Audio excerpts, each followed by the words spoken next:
मंच पर आसीन आम आदमी पार्टी के दिल्ली प्रदेश के अध्यक्ष माननीय मंत्री गोपाल राय जी,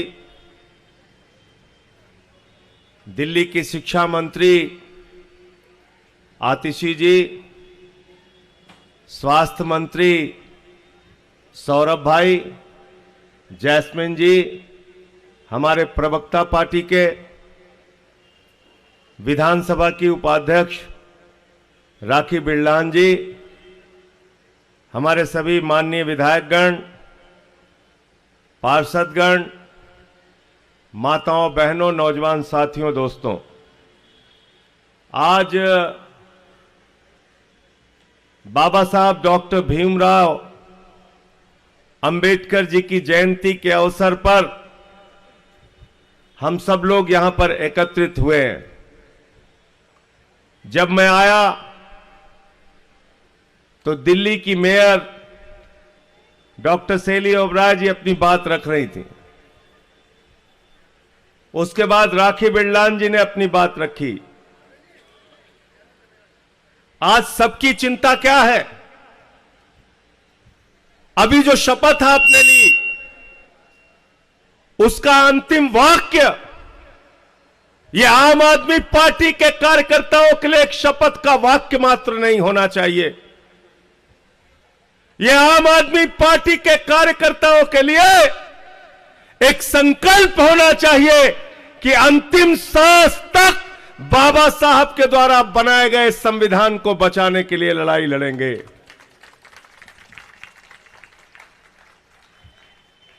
अभी मैं एक वीडियो दिखा रहा था और मैं चाहता हूं कि इसको बार बार लोगों तक पहुंचाइए। आप पूरे देश में इसको पहुंचाइए।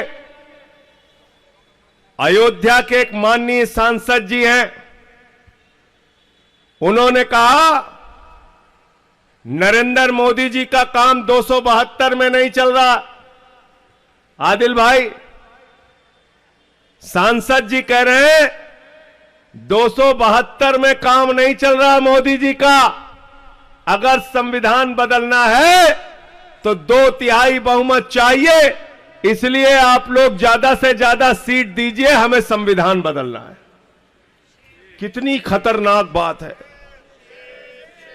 कितनी खतरनाक बात है। भारतीय जनता पार्टी का सांसद खुलेआम कह रहा है कि बाबा साहब डॉक्टर भीमराव अंबेडकर के द्वारा लिखे गए संविधान को बदलना है। मैं आज इस पार्टी ऑफिस के कार्यालय से भारतीय जनता पार्टी और आरएसएस के लोगों को कहना चाहता हूं, जब तक आम आदमी पार्टी का कार्यकर्ता है, भारत के संविधान को बचाने के लिए अंतिम सांस तक लड़ाई लड़ेगा। ये शपथ हमने ली है और इसको हम पूरा करेंगे। आप भारत के संविधान को खत्म करना चाहते हैं? भारत के संविधान में क्या है? बाबा साहब ने कहा शिक्षा में हमें समानता नहीं है।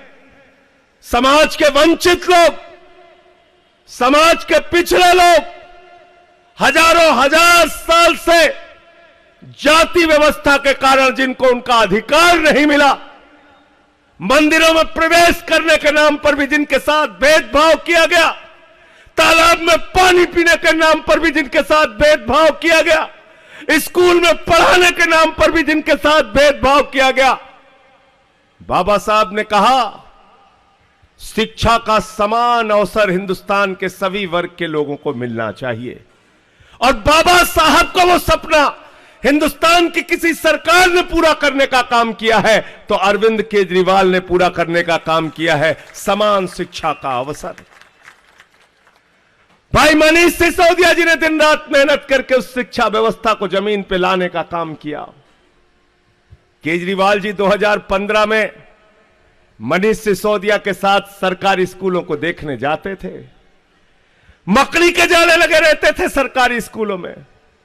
हमारे आपके बच्चे टाट पट्टी पर बैठ के पढ़ते थे। बच्चियों के लिए टॉयलेट का इंतजाम नहीं था, प्रयोगशालाएं नहीं होती थी सरकारी स्कूलों में।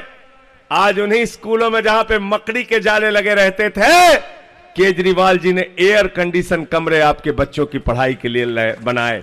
बाबा साहब के सपने को पूरा किया। बाबा साहब का सपना था कि भारत का संविधान, उसमें हर व्यक्ति की आस्था होनी चाहिए।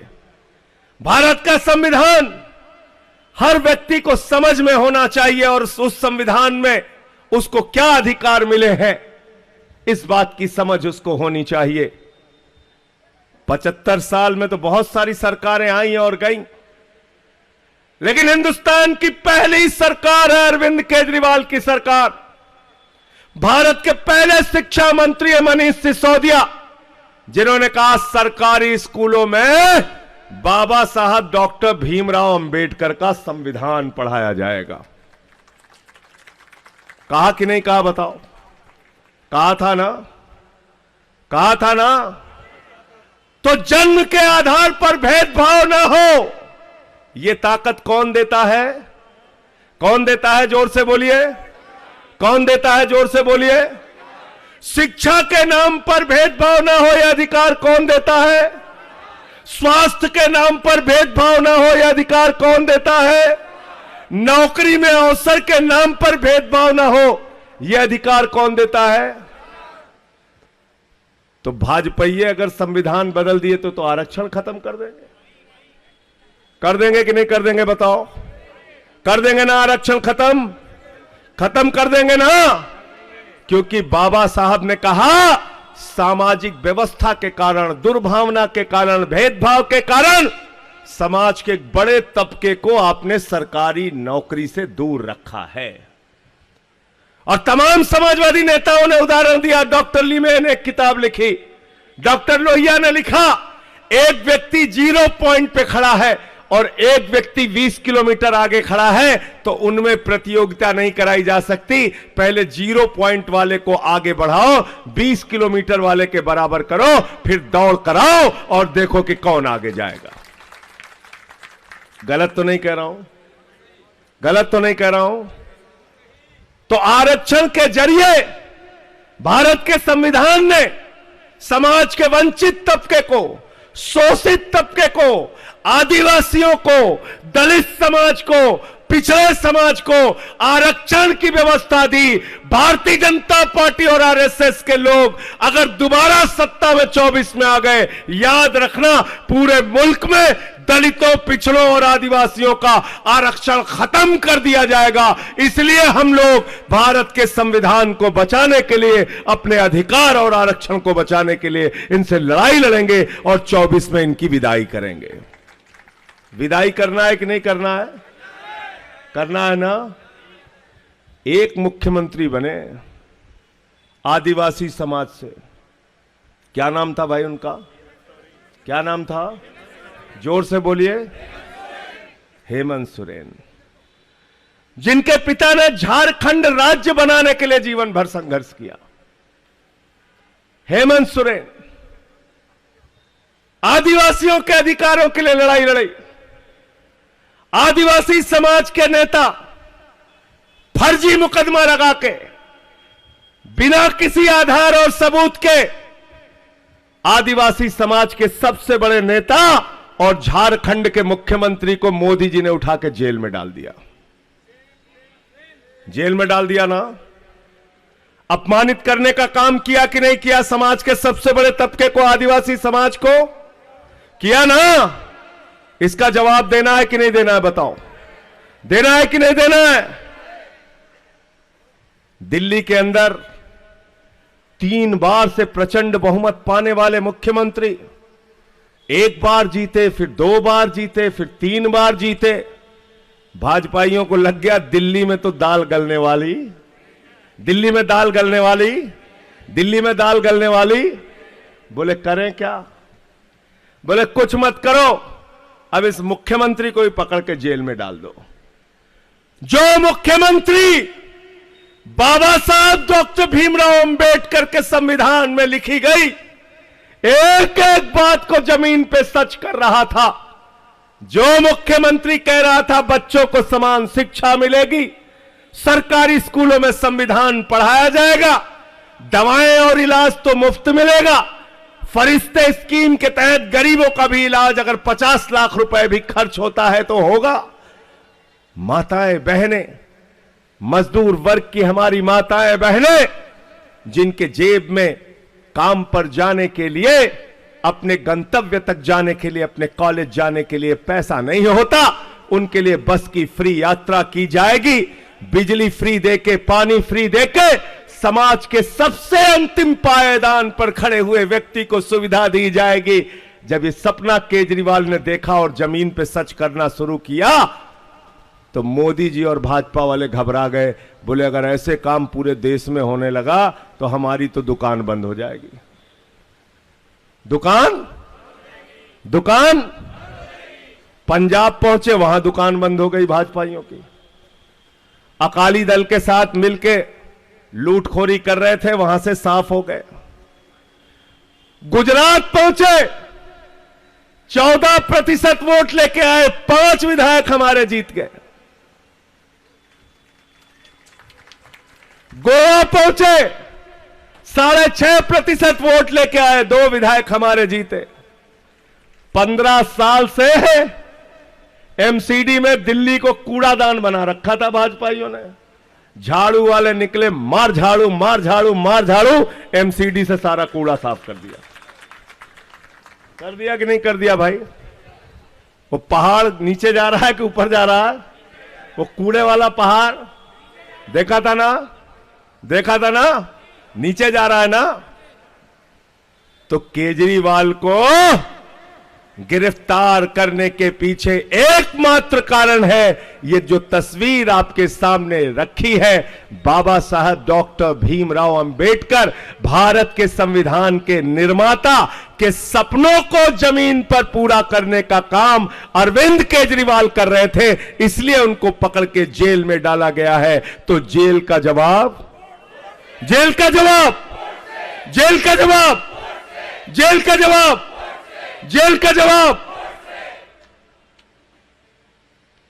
मैंने सुना दिल्ली के एलजी साहब एक कार्यक्रम में कह रहे थे ये जेल से सरकार तो नहीं चलेगी। भाजपाई कह रहे थे जेल से सरकार तो नहीं चलेगी। सौरभ भारद्वाज कह रहे थे, आतिशी जी कह रही थी, गोपाल राय कह रहे थे, हम सब लोग कह रहे थे भाई सरकार तो जेल से ही चलेगी, तुमको पीछे हटना पड़ेगा। हम लोग पीछे हटने वाले। कल बेचारा थक हार के हमारे एलजी ने कहा बिजली भी फ्री रहेगी, पानी भी फ्री रहेगा, हमारा सर मत खाओ, जाओ भैया तुम लोग। बोला नहीं बोला? बोला ना? बोला कि नहीं बोला? तो इसलिए चिंता मत करना, अरविंद केजरीवाल का आपसे वादा है, और वादा तो तब भी छोटी चीज होती है, गारंटी है, गारंटी। एक एक कही गई बातें पूरा करने का काम करेंगे। और भारत की पहली सरकार है केजरीवाल की सरकार जो घोषणा पत्र में लिखे गए वादे से, गारंटी से ज्यादा काम करके हमने दिखाया कि नहीं दिखाया? बताओ भाई। 1000 रुपए तो हमारे घोषणा पत्र में नहीं था ना आतिशी जी? नहीं था। मैं उस समय जेल में था, मैंने टीवी पे देखा तो मेरा सीना चौड़ा हो गया। हमारी माताओं बहनों के आर्थिक संकट को समझने का काम दिल्ली के मुख्यमंत्री ने किया। उनको छोटी छोटी समस्याओं के लिए जो अपने पति का चेहरा देखना पड़ता था, कई बार पति झिझक देता था, नहीं पैसे नहीं देंगे, अरे 50 रुपए चाहिए बेटी के लिए थोड़ा सामान खरीदना, नहीं पैसे नहीं देंगे। अरे वो भाई आया था, सोच रही थी थोड़ा मिठाई मंगा के खिला देती, नहीं पैसे नहीं है, पैसे नहीं देंगे, तुम अपने भाई को मिठाई खिलाना चाहती हो। केजरीवाल ने उस दर्द को समझा और उन्होंने कहा हमारी बहनों को अपने पति का चेहरा छोटी मोटी चीजों के लिए देखने की जरूरत नहीं है, 1000 रुपए प्रति माह। और भाजपा के लोग क्या चाहते हैं? वो चाहते हैं दिल्ली में आपकी सुविधाएं खत्म हो जाए। वो चाहते हैं आपका बेटा, आपका लाल, आपके लिए काम करने वाला दिन रात समर्पित भाव से वो अरविंद केजरीवाल लगातार जेल में रहे। अगर अरविंद केजरीवाल को बाहर निकालना चाहते हो तो 7 की 7 सीटों पर दिल्ली में जमानत जब्त करा के इनको वापस भेजने का काम करना। जेल का जवाब वोट से देना और भाजपाइयों को बता देना कि बाबा साहब के संविधान के साथ छेड़छाड़ करोगे तो पहले 80 में तुम्हारी 2 सीटें थी, अब तुम्हारी 0 सीटें पहुंचा दी जाएंगी, 0। अगर पिछड़ों के, दलितों के, आदिवासियों के आरक्षण के साथ खिलवाड़ करने की कोशिश करोगे तो तुम्हारी सीटें 0 पहुंचा दी जाएंगी, 0। याद है कि भूल गए भागवत साहब का बयान? आप लोग याद है? याद है राखी जी? बिहार के चुनाव में क्या बोला था भागवत साहब ने? आरक्षण की समीक्षा होनी चाहिए। बहुत चालू है भाजपाई, ऐसा ऐसा शब्द बोलते हैं समझे में ना आवे। आरक्षण की समीक्षा होनी चाहिए। अरे समीक्षा हम करेंगे। इस देश के लोग इस देश के मालिक हैं। 140 करोड़ लोग इस देश के मालिक हैं। समीक्षा हम करेंगे और हमने समीक्षा की है कि आरएसएस और बीजेपी के लोग समाज के दलित और पिछड़े तबके से, आदिवासी तबके से भेदभाव रखते हैं। और इस समीक्षा के बाद हमने तय किया है कि पूरे देश में तुम्हारी जमानतें जब्त कराने का काम करना है। हमसे पीछे से पूछ रहे हैं कैसी समीक्षा आपने की संजय जी? समीक्षा कैसे की? समीक्षा नहीं, साफ साफ दिखता है। ध्यान से सुनना और घर पे जाके सोचना जरा। भारत के राष्ट्रपति थे श्री रामनाथ कोविंद जी। प्रभु श्री राम के मंदिर का शिलान्यास हो रहा था। मर्यादा पुरुषोत्तम भगवान श्री राम के मंदिर का शिलान्यास हो रहा था। सेवरी के जूठे बेर खाने वाले उस प्रभु श्री राम के मंदिर का शिलान्यास हो रहा था। दिल्ली के अंदर राष्ट्रपति भी रहते हैं, प्रधानमंत्री भी रहते हैं। प्रधानमंत्री जहाज से उड़ते हैं, अयोध्या पहुंच जाते हैं। उत्तर प्रदेश के लखनऊ में मुख्यमंत्री भी रहती है, राज्यपाल भी रहते हैं। मुख्यमंत्री अयोध्या पहुंच जाते हैं, राज्यपाल अयोध्या पहुंच जाते हैं। जब उत्तर प्रदेश के मुख्यमंत्री शिलान्यास में रहते हैं, उत्तर प्रदेश के राज्यपाल शिलान्यास में रहते हैं, भारत के प्रधानमंत्री अगर शिलान्यास में थे तो आप बताइए भारत के राष्ट्रपति श्री रामनाथ कोविंद जी क्यों नहीं थे इस मंदिर के शिलान्यास में? यह सवाल जरा सोचना अपने दिमाग में। क्योंकि भेदभाव करते हैं, भेदभाव है इनके मन में। प्रभु श्री राम के मंदिर का उद्घाटन हुआ, लखनऊ के उत्तर प्रदेश के मुख्यमंत्री थे, उत्तर प्रदेश की राज्यपाल थी, भारत के प्रधानमंत्री थे, लेकिन आदिवासी समाज की महामहिम हमारी राष्ट्रपति, जिस पर पूरे देश को और आदिवासी समाज को गर्व है, वो महामहिम राष्ट्रपति श्रीमती द्रौपदी मुर्मू जी क्यों नहीं थी? ये सवाल पूछना। गलत तो नहीं कह रहा हूं? गलत तो नहीं कह रहा हूं? गलत तो नहीं कह रहा हूं? भेदभाव भाजपाइयों के तन मन में बसा हुआ है। भेदभाव इनके कण कण में बसा हुआ है और इसलिए उस भेदभाव को हमें निकाल कर फेंकना है। और इस बार के चुनाव में इनको जेल का जवाब, जेल का जवाब, जेल का जवाब। केजरीवाल जी अगर आज जेल में है तो मोदी जी एक बात कहते थे 2014 के चुनाव में, क्या कहते थे? भाइयों और बहनों, घर से जब बाहर निकलना तो घर का सिलेंडर देख के जरूर वोट देने के लिए जाना। कहते थे कि नहीं कहते थे?